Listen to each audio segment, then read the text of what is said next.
This podcast discusses video games, modern culture, and technology, and these podcasters are big fat potty mouths. If you're younger than 18 or are easily offended, please stop this podcast now. Oh, and your mom says to take out the trash and do your homework.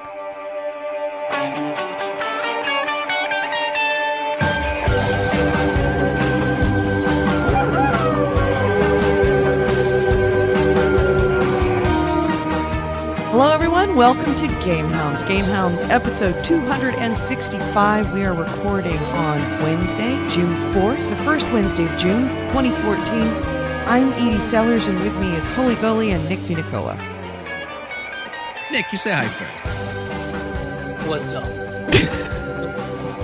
Yeah, because you straight up G. Yeah, man.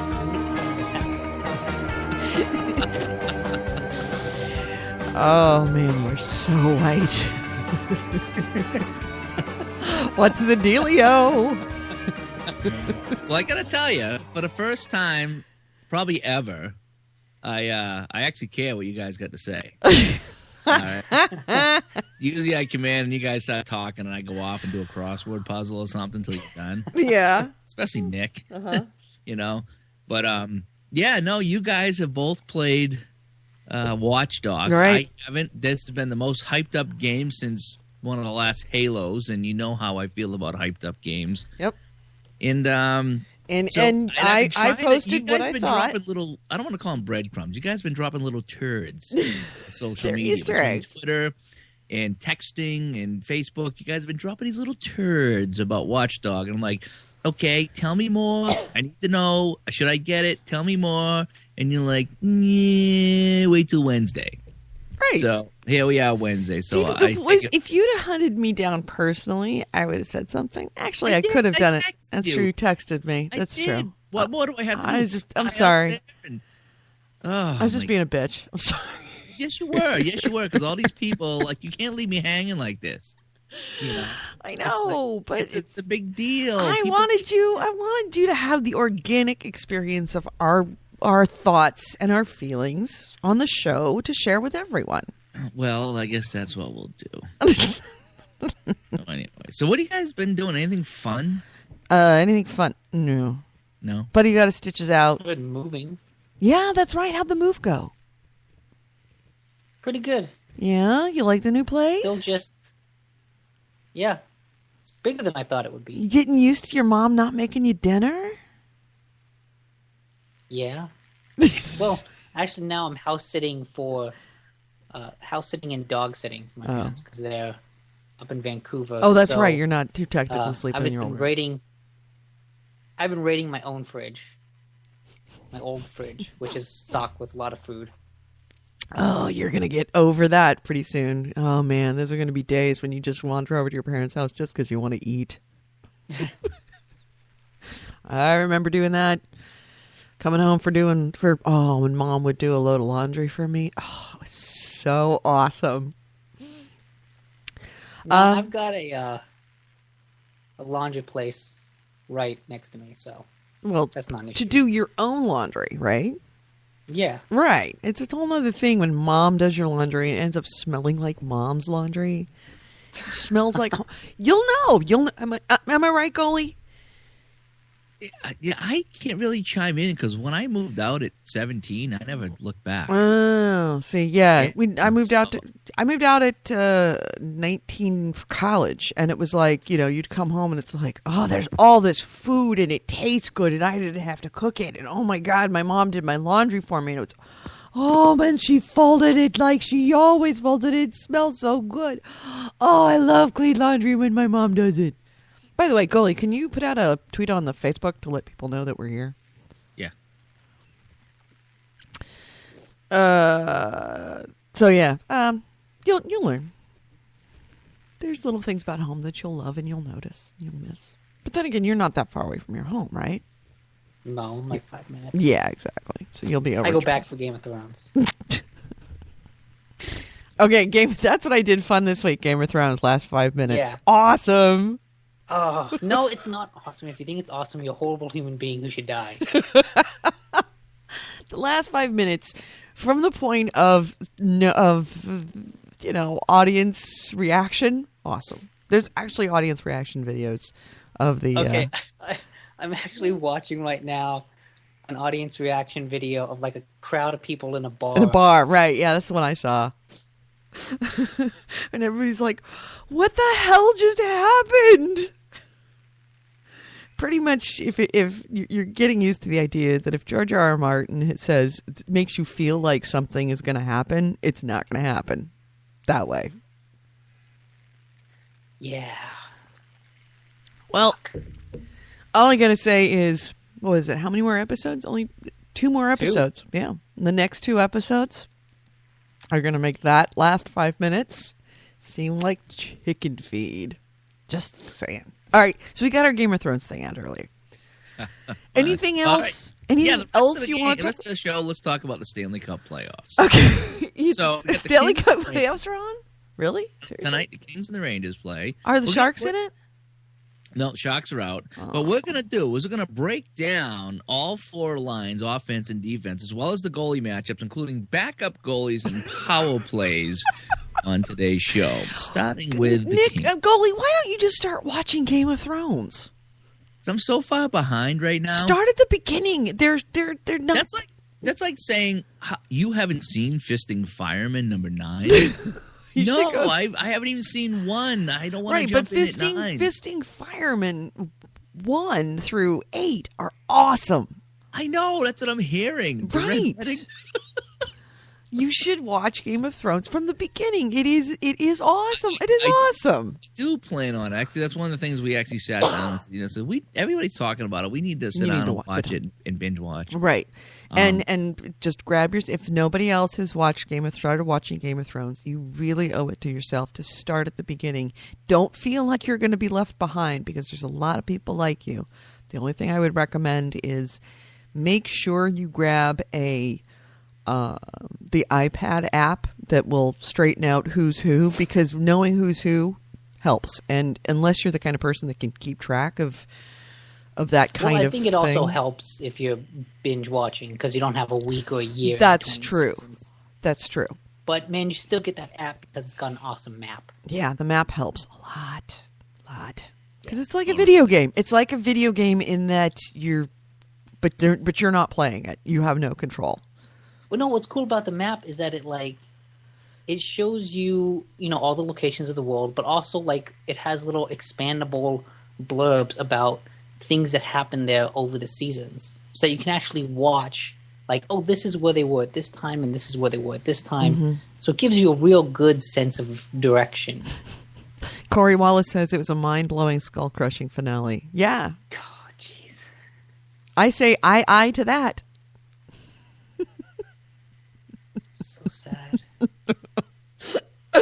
Oh, it was such an awesome ending. It was so good. All right, so okay, on from the awesome things. Yeah. Speaking of awesome things, yeah, let's talk about Watch Dogs. Let's talk about Watch Dogs. All right, so you guys have played it. I'm just going to sit back and listen to you guys talk about it. No. I want you to ask questions. I will. But first of all, you need to set the mood. Set the mood. Here's the mood.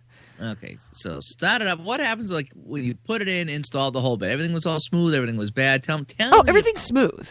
Okay. Everything's smooth. There's no bugs. Well, there's actually been a couple of bugs that have been really hilarious. I didn't find any bugs. I had some where I had impact bugs. My car, I jumped an open to get away from police. Jumped an open drawbridge, and had to crash at the end of the drawbridge. There was a police barricade I had to get through, and I had to do it quickly. And when I landed, my car bounced back up and then spun in the air, just windmilled in the air, 40 times, and then landed on the ground and then took off. See, those are one of those things that aren't bugs. Those are features. It was pretty awesome, but pissed me off because once again, PlayStation 4 did not record that.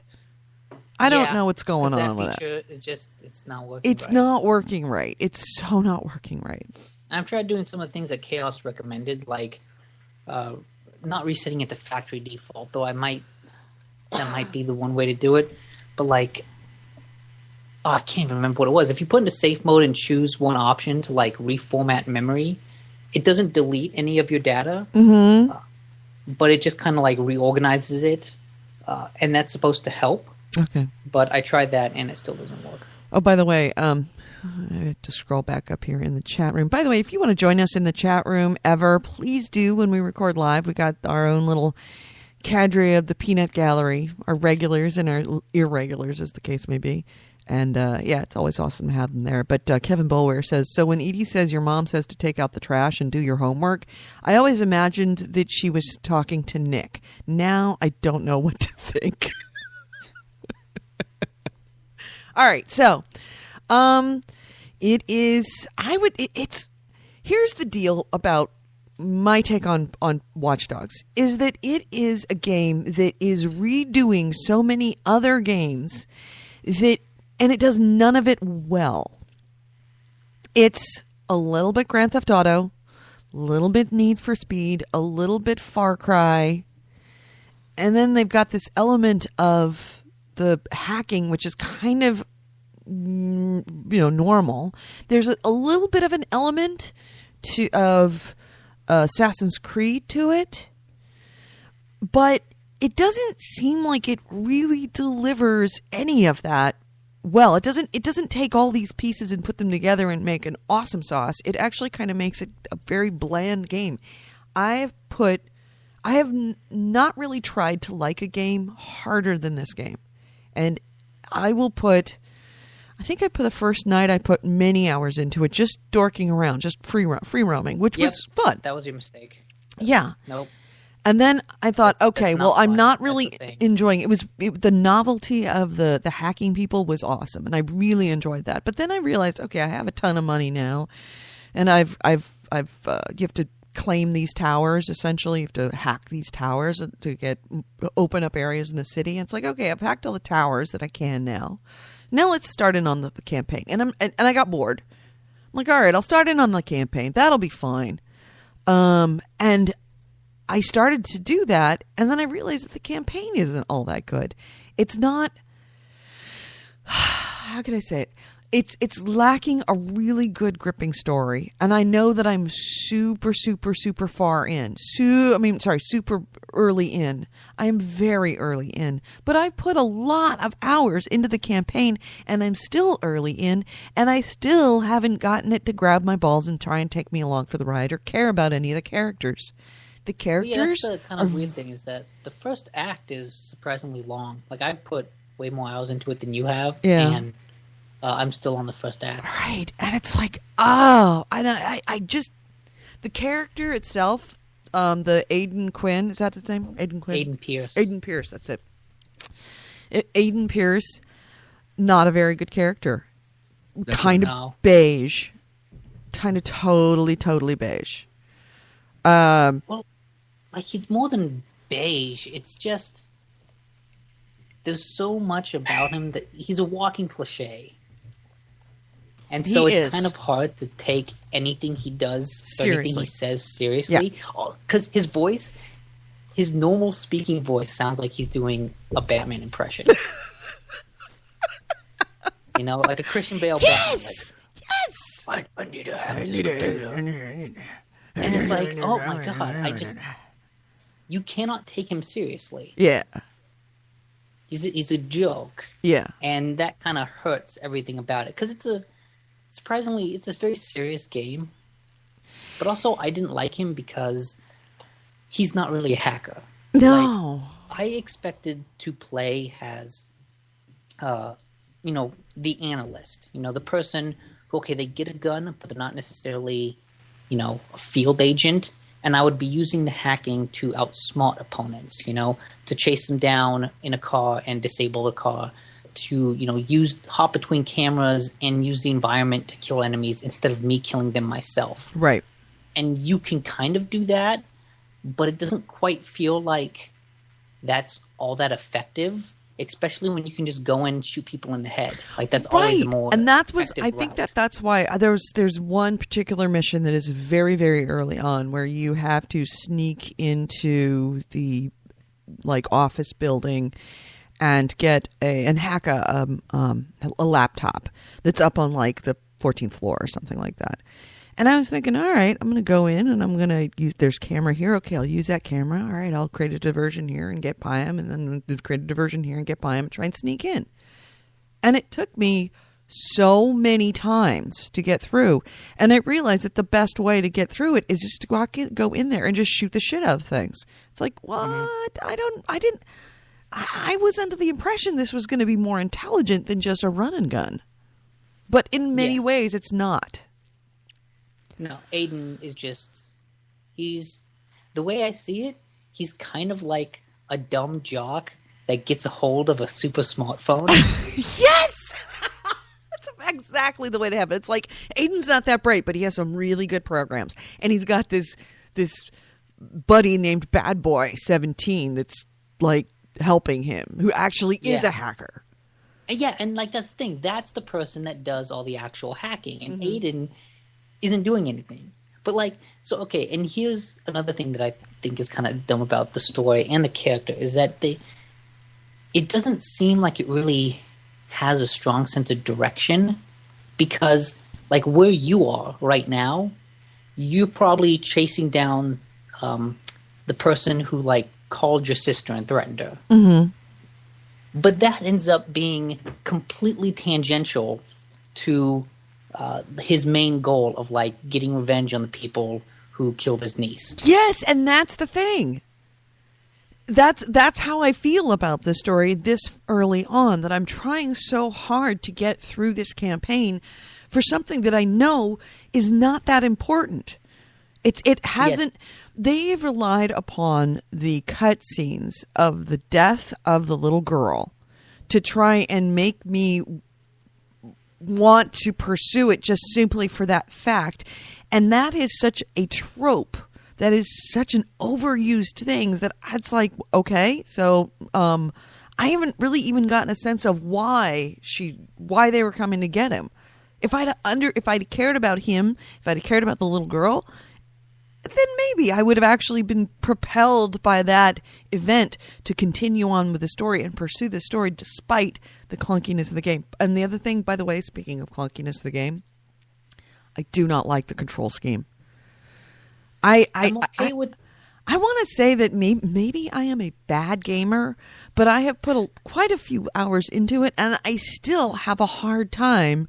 Like when I'm more times than not when I'm chasing someone, in the heat of chasing someone down, and I decide I want to trigger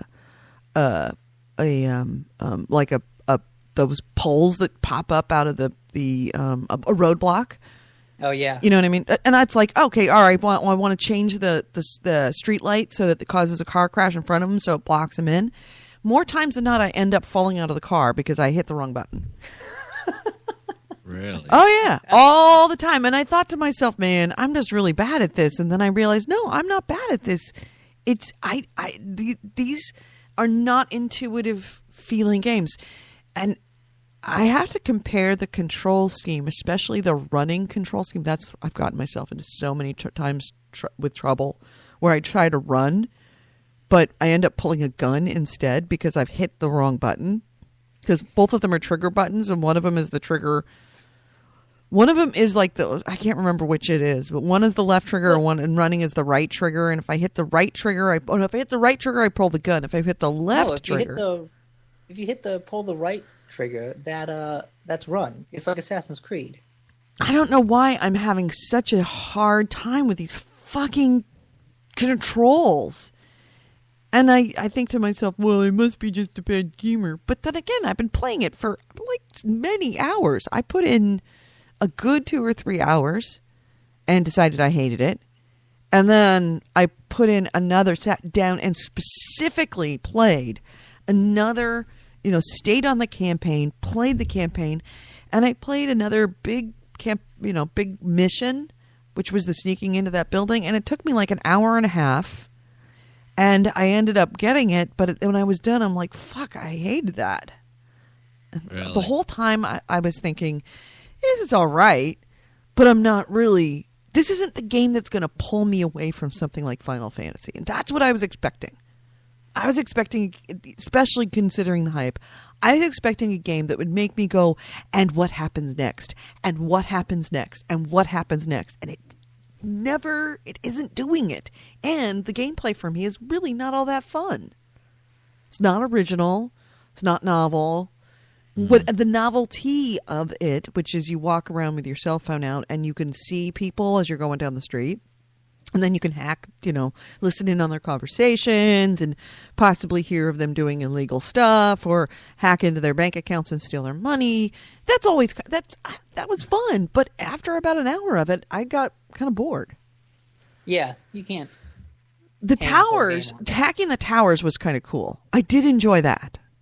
And see, that's where I think the game kind of is at its best. Like, it kind of knows what it's doing. Like, I feel like that's the idea that they had.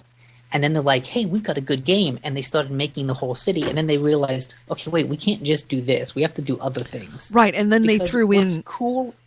What's cool about hacking some of those CTOS towers is that you can do it all without ever stepping into the red zone. Right. Like, in all games, if you stand outside, the walled area, you're safe. But if you step in, people are like, wait, you're not supposed to be here, and they attack you. Well, like, you can stand right at that border. And one time I did. I just stood out there and had a guy yelling at me, like, go away or I'll shoot. Take one more step forward and I'll shoot you. And I just was hacking cameras all around until I hacked into the database, got the stuff, and like I did everything I needed to without ever having to step into that area. And that felt cool. Like, that made me feel like the smart hacker who outsmarted the bad guy. Right. That's what I wanted out of the rest of the game. And it doesn't come.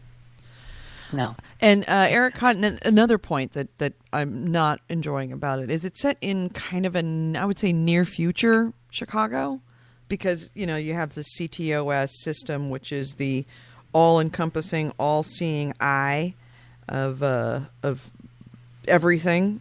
So that's what you hack into with these towers that they control water and light and sewage and police services and ambulance services and everything. And cameras are all the cameras in the streets are all hooked up into it. It's essentially like the Big Brother.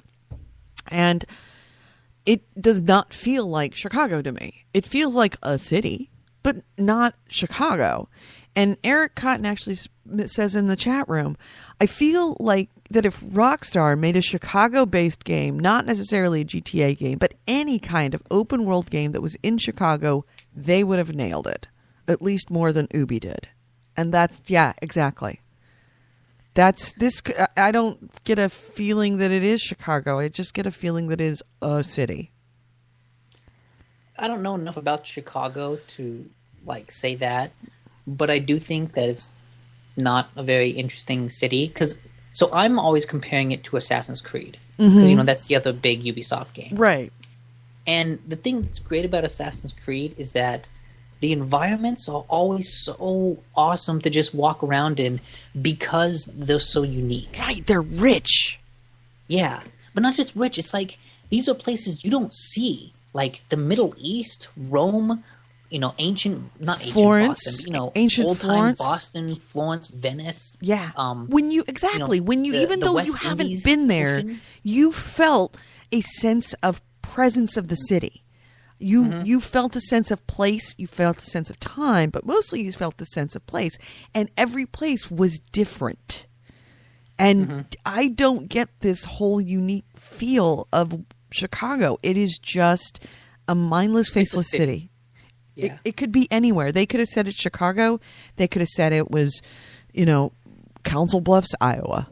And it wouldn't really matter to me. That's a little Easter egg for Creation Chaos. That's Tila's Council Bluffs. So yeah, it's not a bad game. Can you go to the old face bar? You cannot. You can. No, you can't go. You can go to bars in this game though. I've not been to one, but apparently you can.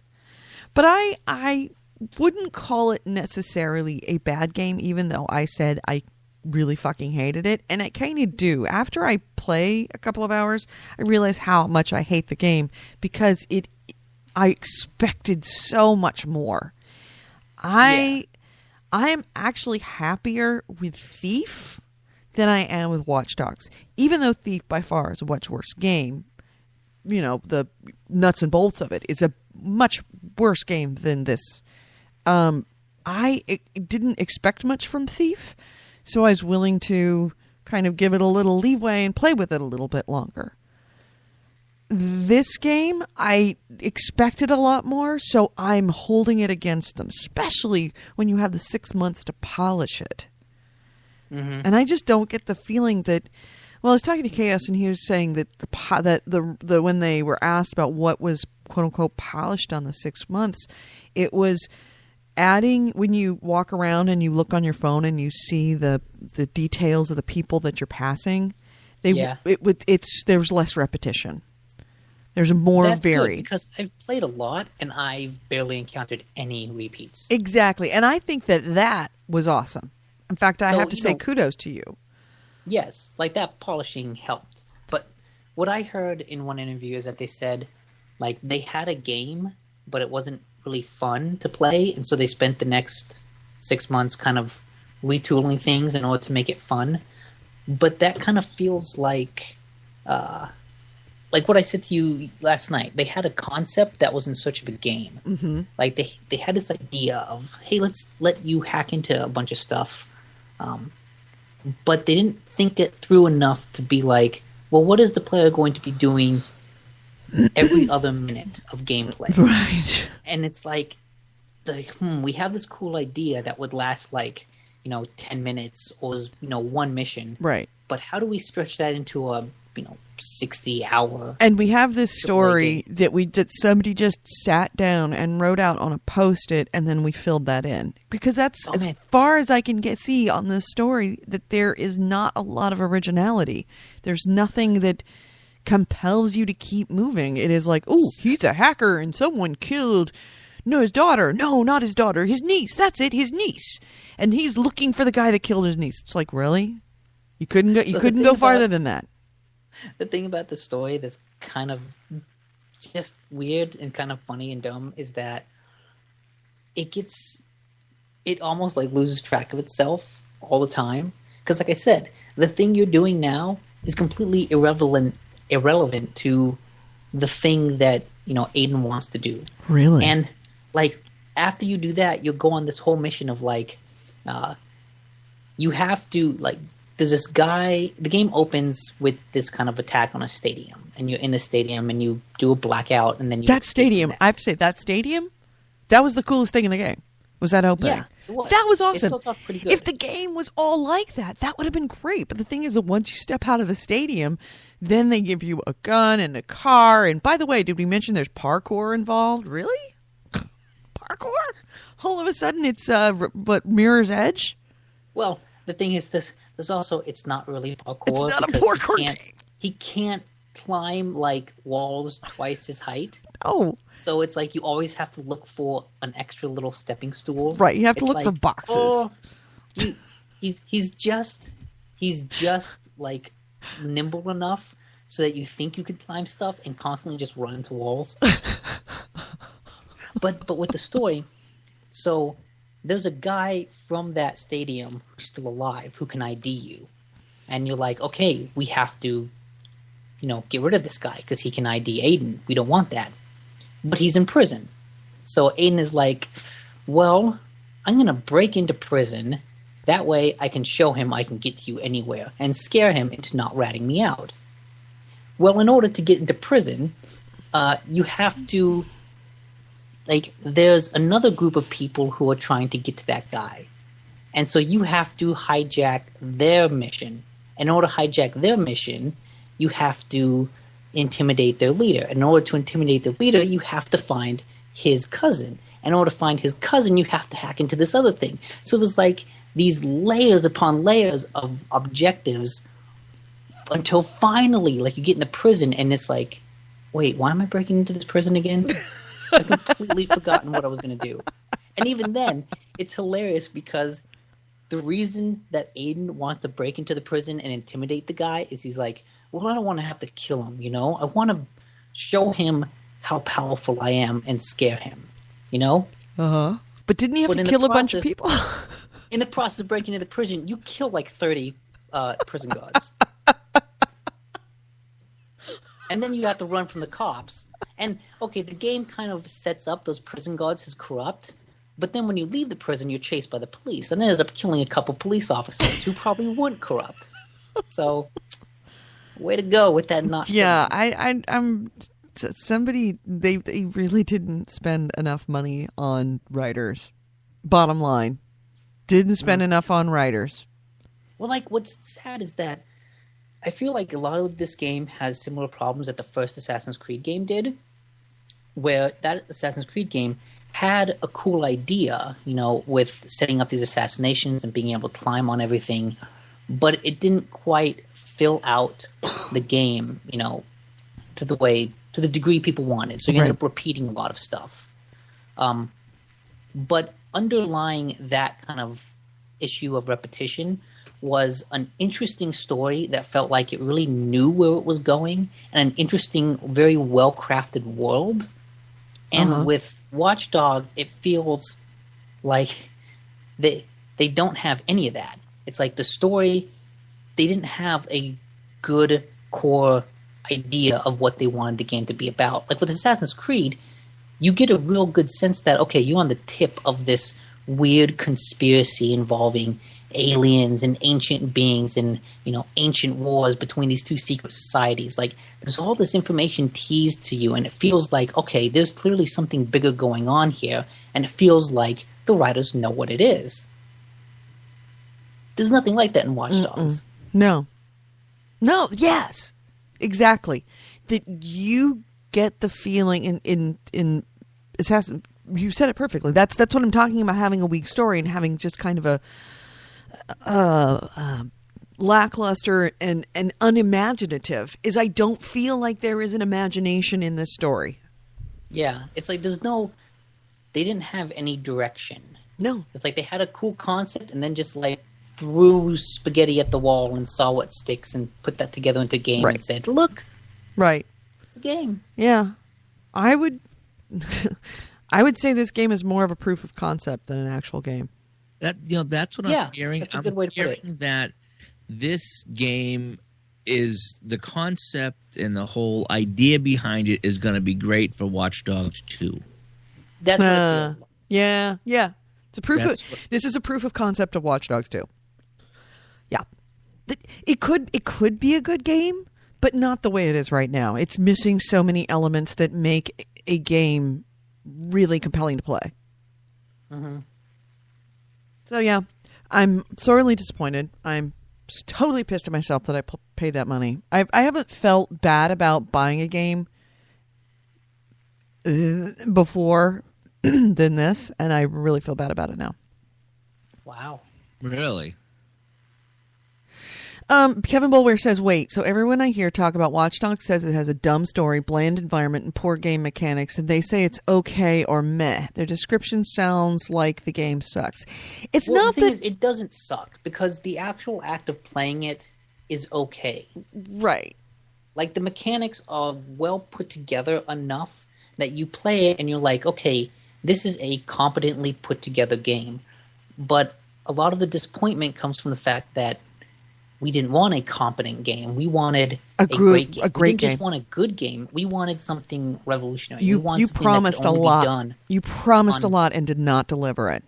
And it's one thing if you promise it and don't deliver, or if this had been a $30 game that no one had heard about, you'd be like, yes, it's kind of cool. Yeah, it's got some problems, but it's a lot of fun. Like, I think it's almost a victim of its own hype, which is kind of a problem it brought on itself. Yeah. Because, it's an okay game. Like, at the core of it, it's a lot like Bound by Flame. It's an okay game. And I'm playing it, I'm thinking, okay, I'm kind of having a good time with this. It's not great, it's not revolutionary, but, I don't hate my time with it. I'd probably rather be playing something better, but I don't hate it. But that's not really enough. AC Wraith says it's not so competent on the PC, and it's not competent on Uplay either. That's true. I personally haven't had many Uplay problems. Yeah, I feel actually you liken it to Bound by Flame. I liken it to Killzone. Not in any game mechanics, but in the sense that I was just really disappointed. Yeah, you're like, yeah, this is. Well, it's like it's a game. It's a game, and I'm not enjoying it. And I've really tried to enjoy it. It's got some cool ideas. It's got a multiplayer, but I don't think I'm ever going to join the multiplayer because I really don't like the game. And yeah, why would I want to play the multiplayer of a game that, unless somebody tells me, oh my god, the multiplayer is awesome, then I'm probably never even going to try the multiplayer. Yeah, I'm the same way. Well, sometimes, when you play the multiplayer, it can be better, or it can be a better experience, but sometimes, yeah. Well, usually the multiplayer saves a weak story alone. It doesn't save the mechanics, and I'm so even though I put a lot of hours into it, non-competent in the mechanics, and I find them awkward, that if I can't hit the right buttons at the right time in the campaign, I'm really not going to be able to hit the right buttons at the right time in multiplayer. So it's gonna be just an exercise in futility. Like, nothing gives me more stress in that game is starting to get hacked by another, what do they call it, a hacker, A fixer. A fixer, yeah. You're starting to get hacked by a fixer because I'm like, fuck, I'm not going to be able to find him. Fuck. And then it's like, oh, now I've got to kill him. So then they're like, I try and shoot the shit out of him and then jump in his car and run away. Which it's like, that's so kind of against what I expected the ethos of this game to be. Was, oh, somebody's hacking me, shoot him and kill him, and then run away, steal a car. So. The mobile integration is actually pretty neat because every now and then I'll get like a mobile challenge, and it's something that just kind of pops up in the corner, and you can choose to accept or deny it. If you accept it, then you get put in a car. And the thing is, like, you want to drive to this waypoint while the person playing the mobile version controls the police and controls, the disruptive things you can do on the road. Like, if there's a steam vent on the road, they can blow that up, or they can do the traffic, or they can do the blockers. So you essentially become the fixer. Yeah, like you become the other guy, but you can still do some stuff because you have cops chasing you, and you have to be able to get rid of them some way. But it's a neat feeling to kind of be on the other side of that, and to constantly like see, oh shit, there's a steam vent in the road, swerve to the left, then swerve back to the right as it blows up. Like, because at one point I was being chased by like a bunch of cops, and there was this big steam vent in front of me, and I slammed on the brakes. The cops flew in front of me. The guy blew the steam vent, killed all the cops, and I just drove through the wreckage perfectly fine.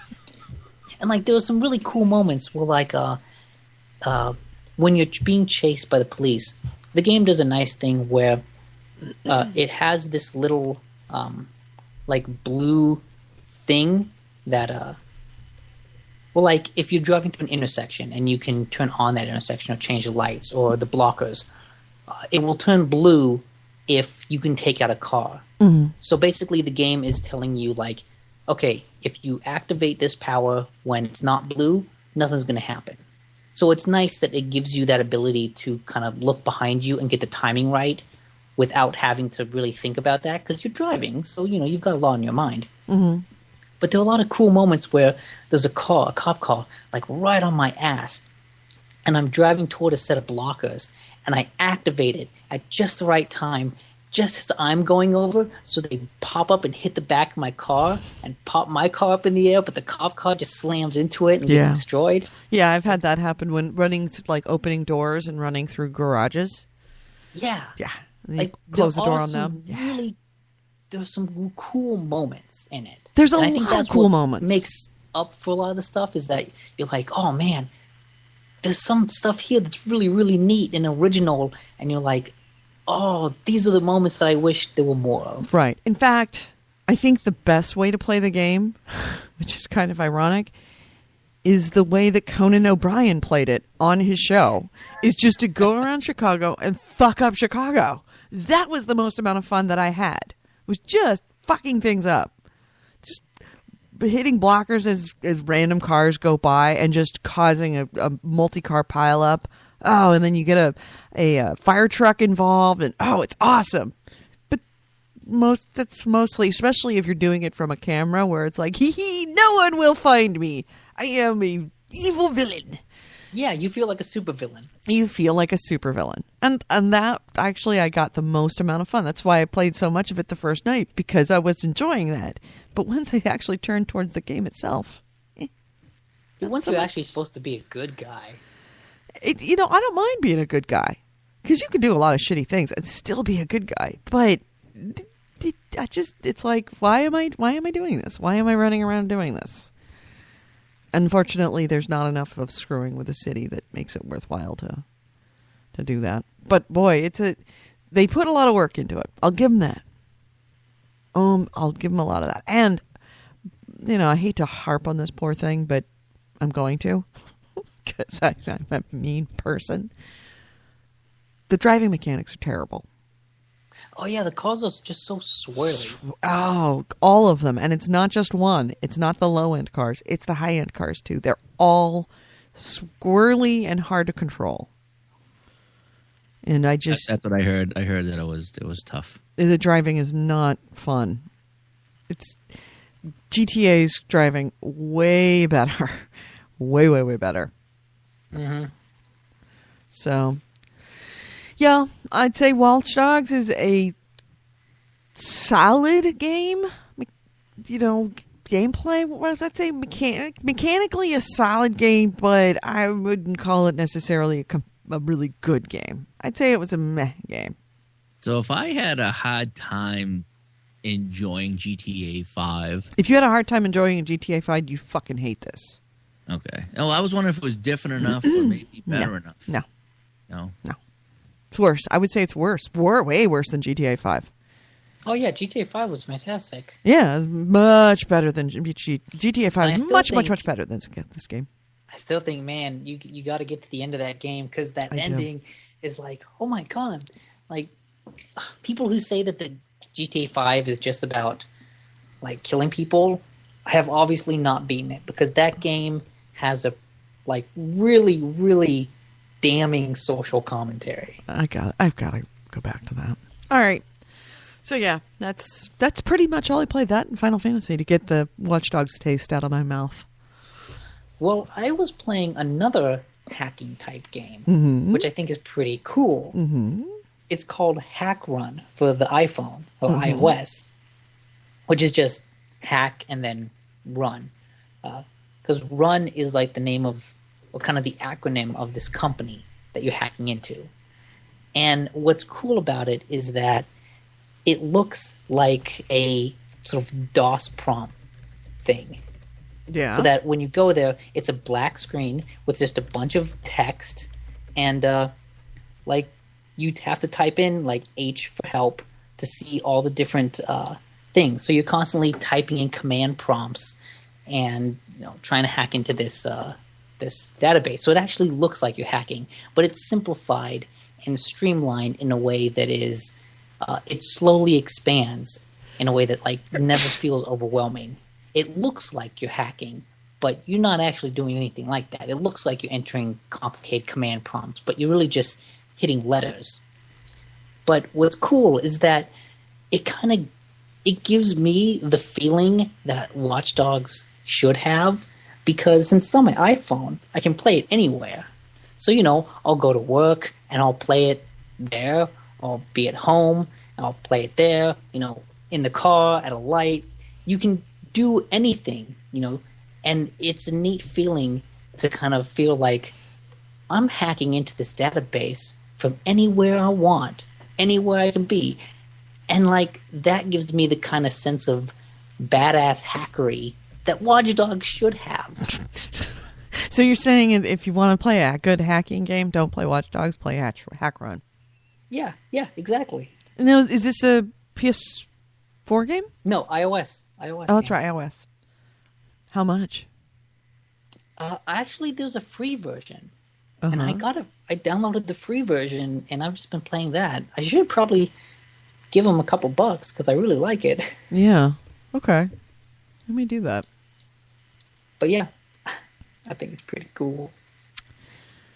And it's kind of sad that the multi-million-dollar AAA game got outshone by an iOS game. Yeah. That says a lot about Watch Dogs. It actually is not really so much a commentary on Hack Run as it is on Watch Dogs. Mm-hmm.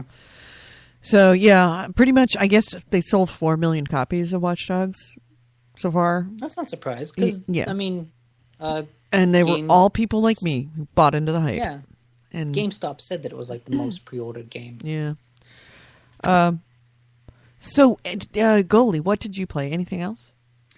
You know, I've been doing a lot of mobile gaming, if you can believe. Like, this Vita thing is really coming through for us finally. We've had it 9 months now, and we're finally getting some use out of it. It's ingenious what they've done with the PS4 and the Vita, the cross-play. Whereas, like, King Oddball was still playing. That is so fun, just throwing the rocks at the tanks. Uh-huh. So we're doing the King Oddball thing. Then you can, jump on the Vita and play it too, and it's fun to play. And then she's been playing that Sparkle too, which is that Zuma clone I was telling you about. Right. So she'll sit and play in the PS4, and then I'll look, and when she's winding down for the night, I'll see her, and she'll be playing on the Vita. And that one's so much fun on the Vita because you just point and click basically. You just tap on the screen, it fires the marble for you. So we've been doing a lot of mobile gaming on the Vita. And then that one game I keep talking about, 4 Elements, that I've been playing on Steam. It's kind of a Bejeweled type of game. I found that on the iPad. And I picked it up for, I think it was $4 on the iPad. There's 4 sections of that game, and you can play the first section for free, and then you got to buy the rest of it. So that's what I was playing at 3 a.m. Sunday night at the vet while we were waiting for the dog to get doing what she was doing there. So I was playing that at 3 a.m. So I've been doing a lot of mobile gaming on the iPad and also on the Vita. And I just got a code, a review code for that game that's coming out. I think it's called Warhawk. It's coming on PS4, the flying game. Right. Yeah, I just it's a free-to-play game, but I guess, you can, get all these other things within the game. So just today, about an hour ago, I got the review code, or a code to paste to get some things for the game. So I'm going to go and check that out later today, the airplane flying game. I guess I was over in Europe first, and it finally came over to America. I guess it just took a while to get the digital codes on the boat and get them over here. But so I'm going to So I'm gonna try that out. What else have I been playing? I haven't gone back and played the second playthrough of Wolfenstein yet. Yeah. I still want to do that. No, that's it. But a little more of Trials Fusion. I beat Nick. Dang, dang, dang. Did you? What? Once or twice on a couple of the earlier maps. Okay, I got to get back into that. Yeah, I did. I can't have this. That game, I tell you, I walked away. I had to stick my hands in like a bowl of ice because I played so much, and you're just hitting the gas. Yep. Just letting off, and you're leaning back and forth, and hitting the gas, and it's funny how like sometimes you really got to ease off the gas and make the jump a little quicker than you think you would, so you can hit the ground. Because the idea is you don't want to be in the air; you want to be on the ground. And so it's fun racing against some of the ghosts. I call them the racing ghosts. And so many times I come out of the gate and I'm ahead of everybody. I'm like, woohoo, look at me! And then bam, bam, boom, I crash. Later on you got to hit them just right, or you're done. But and that's what's fun about the game, because every jump you kind of have to think about it. Like there's some jumps that you don't want to go over at full speed. Yeah, exactly. There was one, I forget where it was, but you went up some kind of a hill and come down, and then you jumped across and went up another hill. You jumped across that second one. You needed to let off the gas early, because if you went too fast, you would slam into the ramp. So you needed to actually let off the gas. You would hit before the ramp and go up, and the only way to do that was to let off the gas. Mm-hmm. And it's just, so it's fun. Playing that, it does get frustrating, but the thing is, you just hit the button and you start the race over in a second. That is so much fun. But I'm 30, 40 times. I'm trying some of these tracks to get through them, but it's silly fun. Trials Fusion is silly fun, so it's not bad. playing that. So that's about the only game I really played on the bigger stuff. Oh, no. Hold the phone. Games with gold on Xbox 360, Dark Souls. Oh, yeah. Oh, yeah. Yeah. So I downloaded that and I started to play that. And, already I'm stuck. Oh, really? I'm not even out of the first level. Yeah. I mean, I don't know what I'm supposed to do. All the doors are locked. I guess I got to go fight the demon. Oh, yeah. Yeah, you do. That's the only thing. That's the only thing I can do. And every time I go to fight him, I'm already injured. And then I get down there and he one-shots me. And I've done that 4 or 5 times. And it respawns you just back far enough that it's getting old now.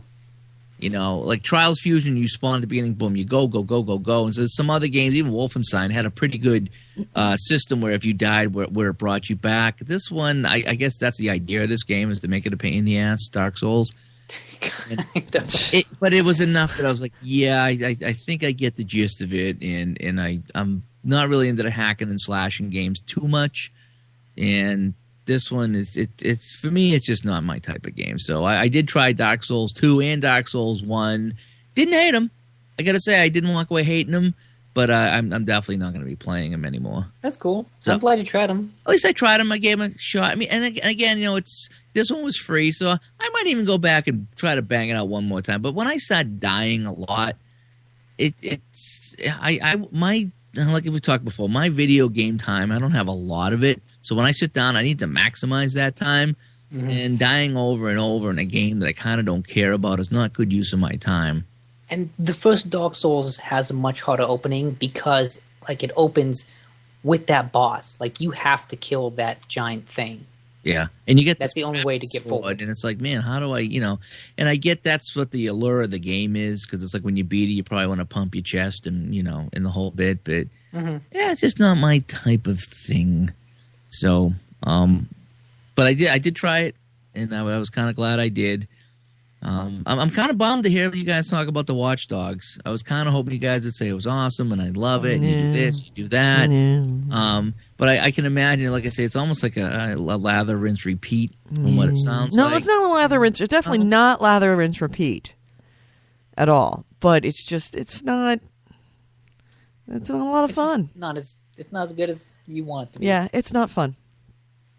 That's too bad. Especially the side quests. The side quests are kind of all right. fun. But yeah. So far, I think the campaign missions are getting better and more interesting. But the side stuff is kind of boring. Yeah. And that's the thing, is that they make you, especially early on, make you go through all the side stuff. It's like, I don't want to go through. Just give me the story. Just give me a reason to play. You have to go through so much of the story, of the early stages, just to get to the story. And it's like, you know, I'm not willing to work. I don't have a lot of faith that this story is going to deliver something that's awesome. And I'm not hearing anybody else tell me that who's gotten past that point that it's awesome. So, yeah. So, yeah, we're just going to have to wait for the next big release. What's the next big one we're interested in? I can't remember. There's something coming out this month. Murdered Soul Suspect. Yeah, Murdered Soul Suspect. I've heard a lot of mixed things about that too, but at least it sounds mixed in an interesting way instead of disappointing. Right. Like, you know, it's an interesting game that doesn't quite gel together, as opposed to being, no one expected Murdered to be the game of the year. Right, exactly. It has lowered expectations, so we're not expecting as much. Ta-da. Yeah. Lowered expectations. What else is coming up? There's something in June coming out, and I was looking at it. I was like, oh, I think... Yeah, there's a number of games that I know. Video game release dates. All right, let me look up on game release. Because I know that there's, in the next couple of weeks, we're like, all right, it's starting to happen. Yeah, this Worms finally... Battleground. Dark Souls 2, that already came out. Wolfenstein Sniper Elite 3. There's nothing in June. Sniper Elite 3? That might be okay. In fact, Sniper... Yeah. In fact, I thought Sniper Elite 3 was... I want to say free to play today. Sniper Elite 2 is free to play today. Free to download. Yeah. Destiny. That's September. No. Assassin's Creed Unity in December. Well, we don't know. Yeah, there's not much in August. We're entering. Man, if you thought there was nothing to play before, The summer months, June, July, and August. Yeah. At least according to Game Informer, are kind of dead. And then there's Inquisition, Assassin's Creed Inquisition, not Assassin's Creed, Dragon Age Inquisition. That's not until the end of the year. October. Yeah. So let's see. Okay, let's see if Wikipedia has anything. How to Train Your Dragon, Enemy Front, USC, Tropico Hearts 5, Farming Simulator 14. Good Lord. Black Gold, X-Blaze, Code Embryo, Blaze Blue, Transformers, and the new Transformers. Might not be horrible, but that's a 360 so, game. Goalie, you should try Dark Souls again, because there's kind of nothing else that would be interesting for the next 3 months. Yeah, Sniper Elite is definitely going to be the one. There's Transformers, which is coming out in June. Meh. I liked the last game, but only because I'm not a fan of Transformers. Which sounds weird. Lego Ninjago Nindroids. Walking Dead Game of the Year. We're up to, I'm looking at August now. Disgaea, Risen 3, Plants vs. Zombies, Tales of Zilla. Were you the one that was telling me about that? Yeah, I like that. That's a pretty Zillia. good JRPG. And that comes out in August. Diablo 3. Is Diablo 3 not coming to PlayStation 4 in August? I don't know. Goalie? Sorry, I got the dog barking. I had to let him out. Okay. Then he wouldn't go out. Like, well, let me out. The new dog is like, he barks. He's really good. He barks when he's got to go out. But now he like looks at it just like, oh, so I get up for nothing? Diablo 3 PS4 release date. Okay, so Diablo 3's PS4 release date launches August 19th. So, yeah, we got Diablo 3, which is an old game coming on a new platform, which is, it's a fun enough game that I feel like I would play it all again. Oh, I absolutely would. Especially I know with the you DLC. will. Yeah. I heard the DLC is really good. Yeah, so there you go. It's called the Ultimate Evil Edition. So we've got August. So it's only just 3 months before we get a good game. Oh, God. Oh, yeah. Sniper Elite 2 is free Yeah, I today. told you. What? You don't But, believe like, me? Where is it? No, Is it free? but on Steam. Really? But no, it's not just like free to play for the day. No, it's like, free. Hey, if you download this today, It's you free. have it for free. Yeah. Forever. It's free today. I thought it was just like played that one. I thought it was just like a trial version. I'm installing this now. Kevin Bulwer says Blaze Blue that released a month ago. No, it's another Blaze Blue. It's a new one. Where is it? I'm looking at back up, but it's another Blaze Blue something. Yeah, X-Blaze, Blaze Blue Chrono Is the Phantasma Sniper for the Elite Vita. V2? Huh? Yep. Oh, I had that for Xbox and I liked it, and I went back and tried to play that, and it was terrible. Really? Yeah, it's really buggy. Which game is this? Sniper Elite 2. Well, hey, it's free. It's free Can't now. argue with You can free. play all the bugs all the time. The X-ray kill cam was great. I think I might even I still have this or I traded it in, but I got so mad at this game. You might pick it up now just to see if it's not quite so buggy. They may have done patching on it. I think I get rid of it. I think I put it in. Well, and get it today for free. Yeah, I know. It's free. It's free on your PC. Yeah, I know, but what I'm saying is I already had it for Xbox, and that's where I would play it. And yeah. Goalie AC Ray says Goalie should try Demon Souls now. Now, which one is Demon Souls? That was the one for PS3. That's even. I think that's might be even harder than the Dark Souls games. Harder doesn't mean better. Can I just say that? Yeah. No. True. And I mean, I think that's what makes the Souls games good. Because Dark Souls 2, I think, is more forgiving than Dark Souls. And that's one of the reasons I kind of really got into it more. Because it's just forgiving enough to encourage you to keep going. Right. You know what does make things better, though? The news. The news. Oh, yeah. Yeah, Goalie, there's a news story you will love. This is the GameHounds news, the news and commentary of the week in gaming with gamer Edie, Holy Goalie, Nick DiNicola. Okay, what's this alleged story that Goalie's going to love? Goalie's favorite game is getting a sequel. Oh. What, Aisha Tyler do all the time? Nope. It's Homefront: The Revolution. I know. How are you gonna make what are they gonna make it, a 45-minute game this time? That was my Watchdogs. Homefront was my watch. Homefront, eating your life 20 minutes at a time. The whole North Korea thing taking over, and then they throw you on the bus in the opening scene, and you're on the bus and you're watching them, beat up on civilians, and you're getting all mad, and then the game starts and it just died right there. And you didn't care, and they didn't make you care. And the gameplay was okay at best, and then it ended before you could figure out if you liked it or not. Yeah. That's a shame. Well, maybe this one will be better. It's made by Crytek, the guys that did Crysis, so I guess at the very least it'll look good. Right. And except the Crysis games have been kind of stupid. Would we have a release date on that? Not for a while. Yeah, obviously. But I was just wondering if they had roundabout said something. Probably next year, end of next year. If they're announcing it now. I'm scanning.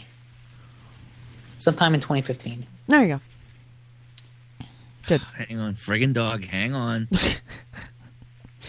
Well, I'll hit a topic that Gully could care less about is that Double Fine has released the first screenshots of Costume Quest 2 this week. Really? Yep.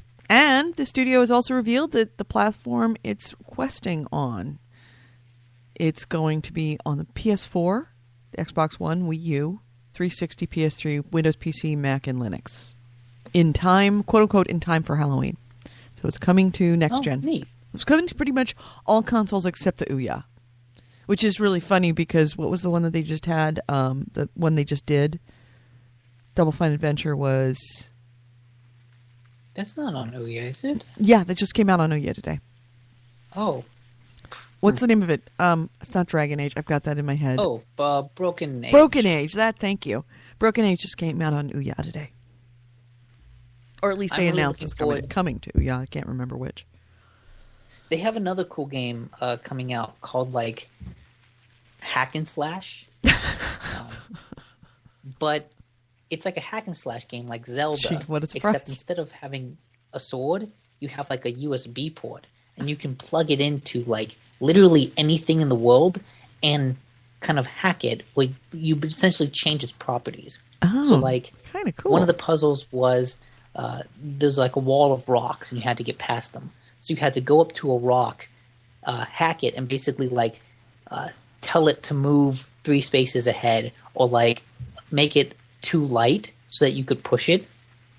And from what I've heard about it, it sounds cool because they are letting you completely break the game. Where you could actually say, make 1 million copies of the rock, and the rock will make 1 million copies of it, and you won't be able to do anything more. Well, I fucked up. I like that you're actually awesome. You have to take a little responsibility for your actions. If you ask the game to do something stupid, it's going to do it, and it's your own damn fault if you break it.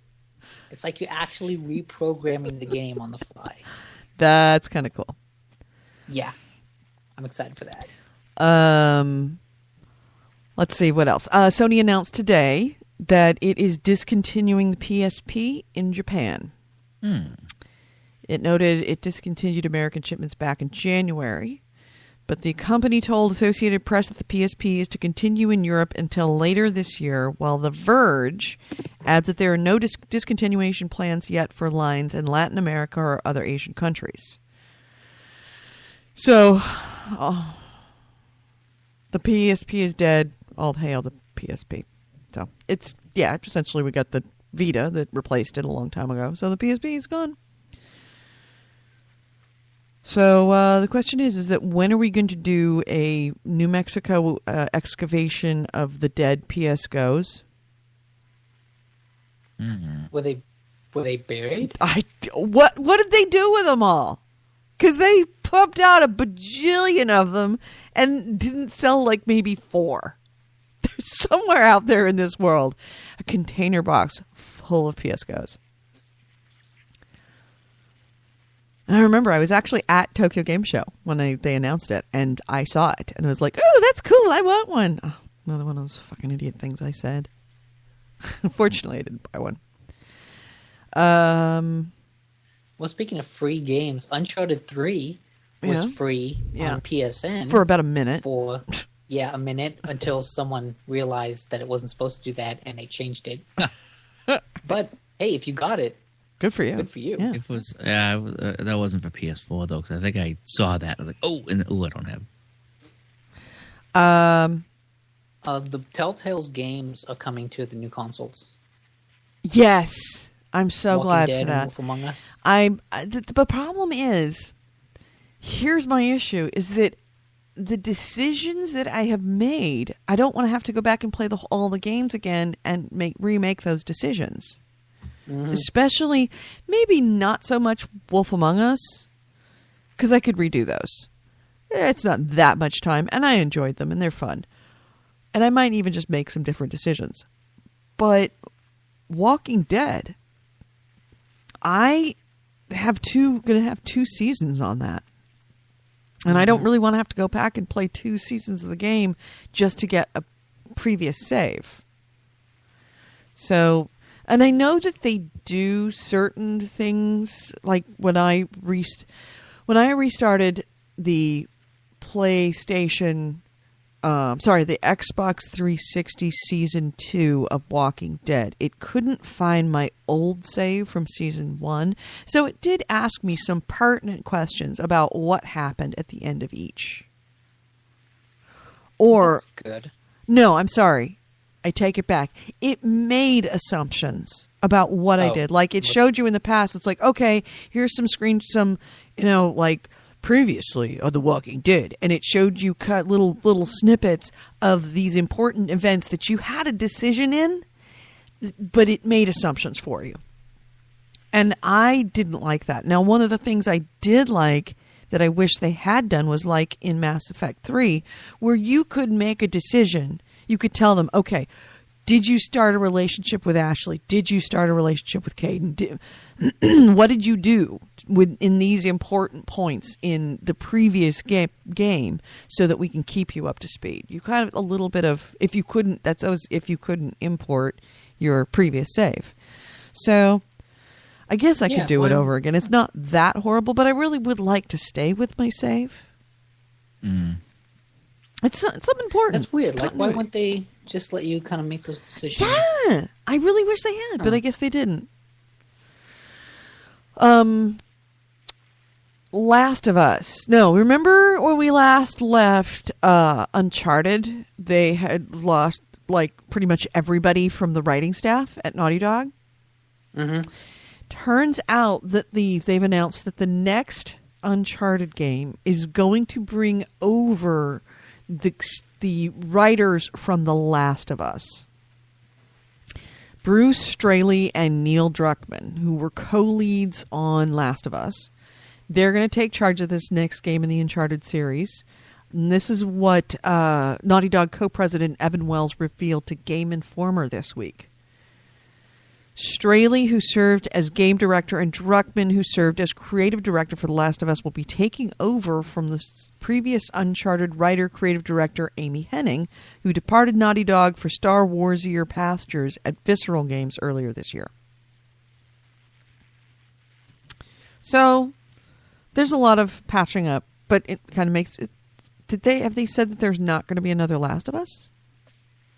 They haven't announced anything like that. Yeah, so... I'm assuming they will. So I'm wondering is if they have the Last of Us guys, if they would just rotate them back and forth. I don't want another Last of Us. That game ended really well. Yeah. I don't want to see. There's no such thing. There's no such thing as a good game that ends well on the first episode. No, it doesn't happen. No, but it ended well. Even Half-Life didn't, stop. It's still coming, by the way. I think they. No. just leave it. Yeah, no, the only Make ones something that new. leave stuff on the table are the Rockstar. not really Rockstar. I was thinking Battlefield Bad Company and 1943. EA? Yeah, they'll occasionally leave stuff on the table. No, they don't. They milk everything. Until it's They dead. didn't milk Battlefield. The Bad Company. They did not milk. They certainly didn't milk 1943. I don't even know why they released it. But they milk Battlefield. Yeah, the Battlefield. Yes. But I'm talking about those particular offshoots. Certainly 1943. But see, I feel like they didn't make another one of those type of games because they figured they'd make more money not doing it. I think they were just stupid. focus on the big Battlefield games. I think they were stupid to do that, man. Anyway, all right. I agree. So, you have anything else?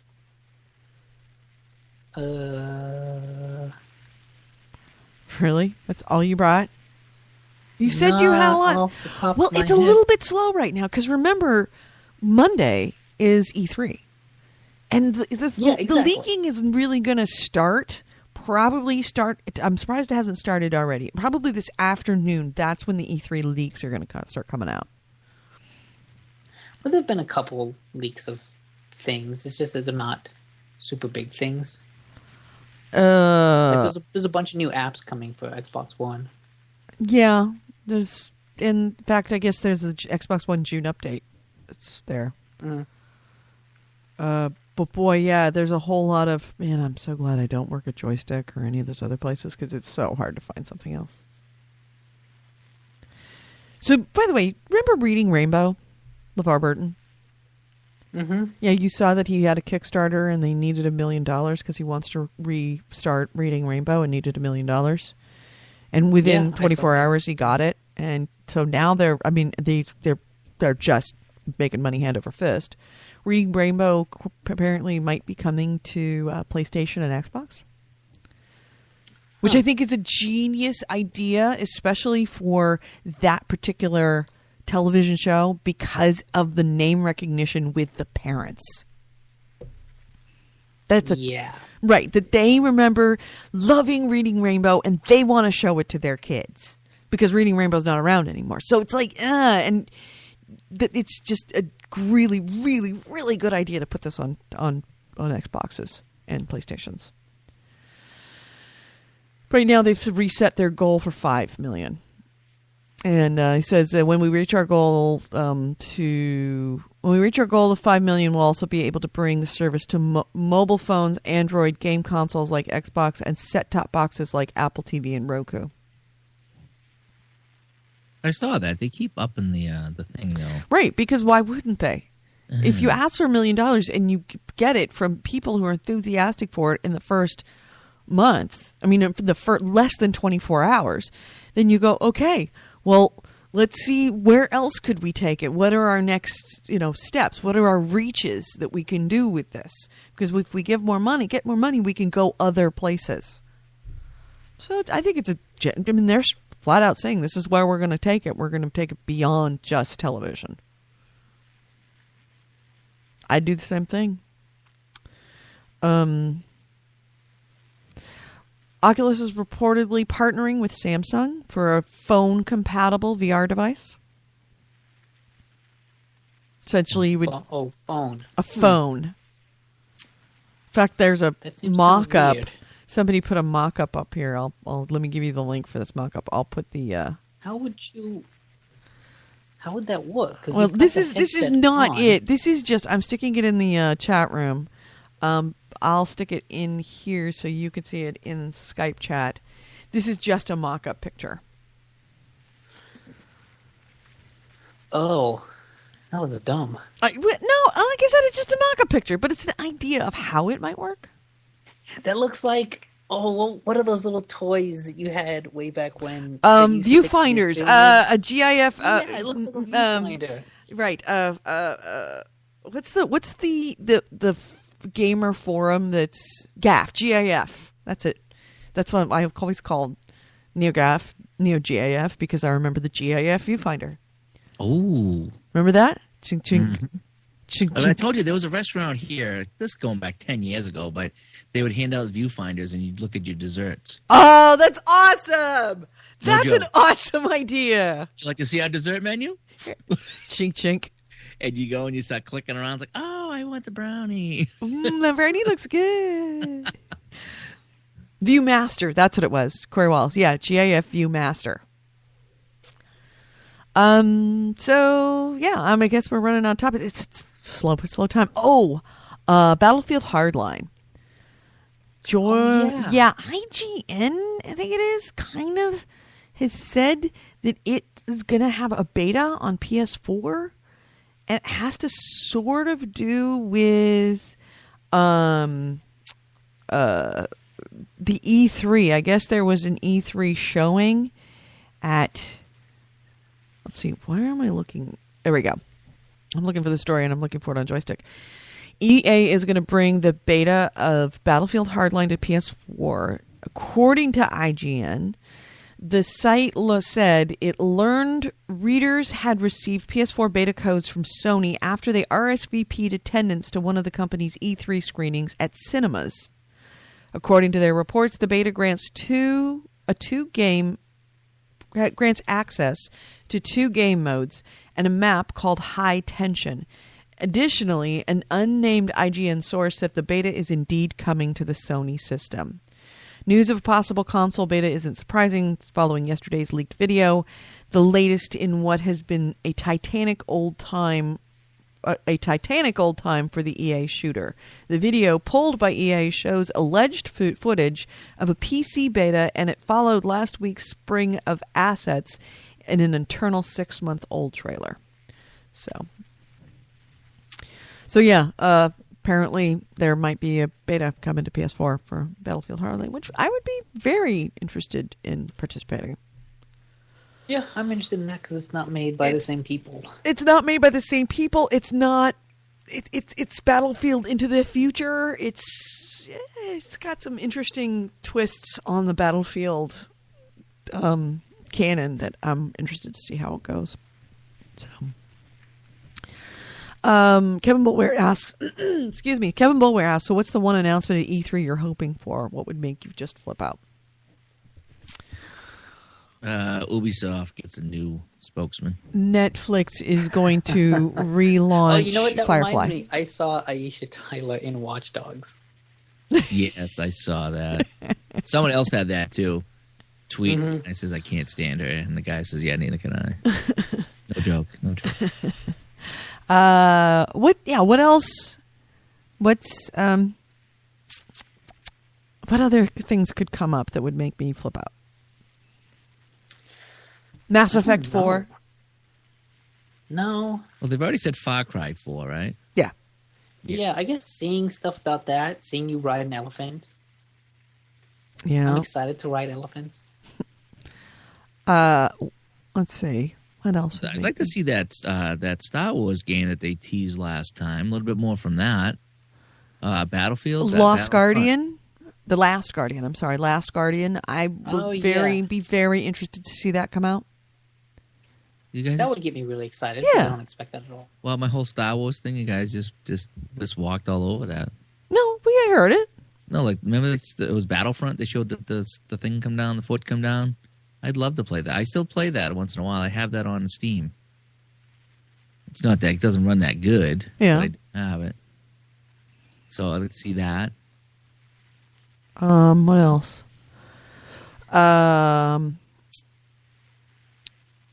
God, it's like there's only I can't even actually nail down anything. I know Inquisition, Mass Effect, Dragon Age is already coming out, so I'm not that excited about that. What else could be something that would just be out of the blue that would make me go nuts? We know there's going to be another Assassin's Creed. I don't think you could predict it. I'm thinking games that aren't delayed for a year. Oh, that's going to happen. Come on, goalie. It's video games. Everything's getting delayed now. Everything you look at is What do you mean now? It's always stuff get delayed. I mean, Golly, I've been doing this in 2008. Everything's always gotten delayed. That's the way it is. Now it's more is. prevalent now. No, now it's not. It's just no. It's not. It's not more prevalent. It is not more prevalent. Actually, it used to. Ever since the internet, games have been delayed more. Back in the day, back in my day, he come out with a 2600. Damn it, it was coming out.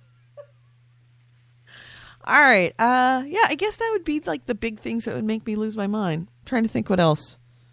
What other games that you and I, Nick, and Golly? Oh, Diablo 4. That'll do it. Yeah, but that's Diablo 4. Not so much. Diablo 4 would make you flip out, Golly. Okay. No, it would make me flip out. Left 4 Dead 3. Oh, yeah. Yeah, Left 4 Dead 3 will do it.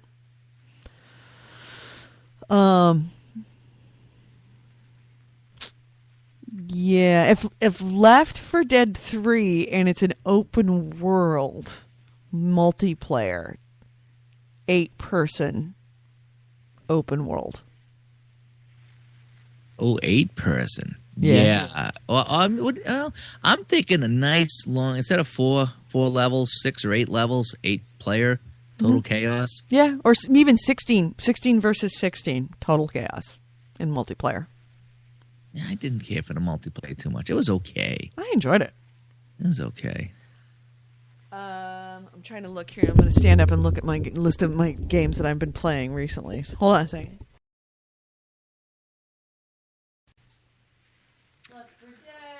I'm excited to see more of Evolve.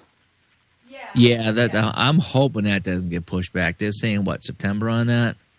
Mm-hmm. This year. I'm hoping. We already know about a new Borderlands, so that's not going to be a big announcement. Well, see, I'm kind of just excited to see more of the stuff I know is coming. I want to see more of Dragon Age, more of Evolve, more of the Assassin's Creed stuff. Right. Yeah. That's what I want. Yeah. And then I'll be shocked by the things that obviously I can't predict now because I don't know what's going to come. Yeah, Kevin Bolwer says, I thought the Star Wars game would be canceled. I think it had, actually. Goalie, I think I mentioned it last week, but you weren't listening to me. No. The Star Wars 1313 was canceled, but EA's working on Star Wars Battlefront. Oh, okay, right. Yeah, no, it was the online one there that got canceled. Okay. Remember the flying one, the TIE Fighters and X-Wing one? Yeah. That's the one that they shut down. What? No. Corey Wallace says, you know what doesn't get delayed? Call of Duty games. You know what also doesn't get delayed? Halo.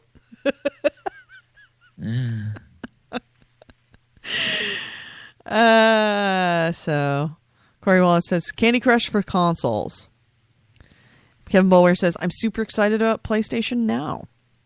I'm kind of a little interested to see what the PlayStation... I mean, I'm sure they're going to roll out a lot more details on this PlayStation Now. Has anybody heard how the beta's going? No, but I'm sure we will next Monday. I have no doubt about that. So yeah, it's definitely. Oh, by the way, I have not had time to organize the E3 drinking games. Put down all the rules we've got. I will be posting them by the end of this week so that you can be prepared. I will be posting them to the website, which I actually am updating now. So the website is now being backed at being used, GameHounds.net. And in fact, if you want to find out what happened to me in the last 6 months of my life, I actually wrote a long, kind of detailed explanation of what went down. So, if you please check us out at GameHounds.net, and then that's where you'll be able to find our podcast, just like you used to. You just go to the website or subscribe to the RSS feed. It'll come through there. And then on top of that, I will post the rules of the drinking game for the E3 drinking game. I guess there's 3 of them. Do we want to have a Nintendo drinking game? Because I'm not freaking going to watch the Nintendo stuff. No, I ain't going to watch that either. I'm just going to watch the Sony and well, there's Sony, there's Xbox, there's EA, and there's Ubi. Yeah, I'm not going to watch Ubi. Okay, so I'm going to post for all 4. Are you going to not watch Ubi because you don't care about Ubi games, or because of Aisha Tyler? What do you think? Honestly, I think it might be kind of both. Yeah. Other than Far Cry, I like Aisha Taylor. There's- I'm The going to only thing- defend her. I like her. I like her a What would lot. be worse than her would be if Michelle Obama or Nancy Pelosi gave that speech for Ubisoft. Oh, I would love that I- even more. But no, I really like Aisha Taylor. She's genuine. She genuinely loves games. Mm-hmm. Yep. And she's a very funny comedian. Oh, she's fucking hilarious. You have no idea, Goalie. You've seen her once. I've seen her twice, back-to-back years. Right. And you've never seen anything else she's done. I don't need to see That's anything. like saying Rush sucks by listening to one track off of one of their new I've seen albums. 2 tracks. I've seen 2 albums. 2 years in a row I've seen her. Right. I I've don't seen need to 2 see tracks anymore. off of the last 2 albums of Rush. No. No, I've seen enough of her. She's seen enough of her. Oh, she hasn't seen enough of her. That's the problem. She needs to see more of her. She's She very, needs you to very see good. her. She's very good. She is awesome. We're going to have to agree to disagree on this one. I like her. Yeah. Good for you. So, I guess that's it. We're running out of steam. I can hear it in our voices. So do you want to just close this out a little bit early since we don't have a whole lot of news to talk about, and then just be ready for next week? That next week we're going to have we're going to be busy as fuck with E3, because E3 will be launching officially, opening, be right in the middle of E3 with next week's show. So we'll have a crazy amount of stories. Yeah. Yeah. Okay. Go, Nick. You're good with that? Yeah. All right. So let's close this out. You have been listening to GameHounds episode 265. We are recording on June 4th, 2014. I'm Edie Sellers. Holy Gully and Nick DiNicola have been with me on this episode, as well as every other episode. If you ever want to get a hold of us, our website, GameHounds.net, yes, it's getting updated on a regular basis now. So yay, please feel free to sign up for that RSS feed, but you can find us at GameHounds.net. In addition, you can email us at GameHounds@gmail.com. If you want to input on any ideas for rules for our E3 drinking game, send them to GameHounds@gmail.com. I will slide them in if they merit the attention. If they're up to snuff, we'll add them to the drinking game. Do that, by the way, soon, like in the next day or so. You can sign up for our Facebook feed. Our Facebook feed is facebook.com/The GameHounds. Actually, no, I think it is GameHounds. Is it The GameHounds? I always forget. Are you sure? Yeah. Okay. The GameHounds on Facebook. The GameHounds, you'll catch all of the news as it happens, get it directly sent to your Facebook feed, facebook.com/The GameHounds. And finally, don't forget to sign up for our Twitch and our Spreaker. Our Twitch is twitch.tv, and look under The GameHounds, as well as our Spreaker broadcast. You can listen to us live every Wednesday from 11 a.m. Pacific, 2 p.m. Eastern. And that is at Spreaker.com. Look us up under GameHounds. So, next week, E3. Get some sleep, guys, because you're going to be busy next week. Yeah. Gully. Bringing the energy once No, again. you just brought the whole thing down. Wow. She who cannot be named. Wow. All right. See you later, Nick. I forget who said it. I think it was Eric Cumming just said you should yell "Gowood" at goalie as much as you can, as long as you can, and it'll be like just being there. Yep. Walking. Anyway, I gotta go. We're running out of music. Talk to you guys later. Bye-bye.